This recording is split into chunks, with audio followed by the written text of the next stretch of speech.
হনকা আমি আজ আপনারা লগে একটা গল্প শেয়ার করি। আমরা অফিস হইল গিয়া বন্দর বাজার।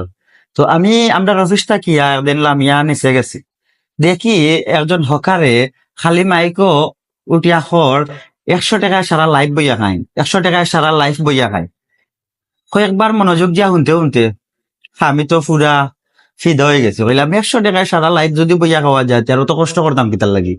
গিয়া কইলাম রে ভাই 100 টাকা নিয়ে আর কাম করতে ভালো লাগে না, জেলা সারা লাইফ বইয়া খাওয়া যায় একটা ব্যবস্থা কর। ও মাই, 100 টাকা তো নেওয়া মাত্র আমার হাতে 100 টাকার একটা পার্টি ধরাইয়া দিছে। কুটিয়া কইল সারা জীবনে গ্রুপে বইয়া খাইন জানি, কোনো সমস্যা নাই, জীবনে নষ্ট হইতো না। যেমনি আমি তার পার্টি দেখছি 100 টাকা টান মারি আনিয়া কইলাম তোর পার্টি তোর কাছে রাখ। আমরা কি তা হুডু থাকতে কম বইছি নি, তা পার্টি কম বইয়া খাইছি নি। দেখো কা ভাই, হইল কিতা আর করলো কিতা, আমার স্বপ্নটা লগে লগে মাটি দিলাইছে।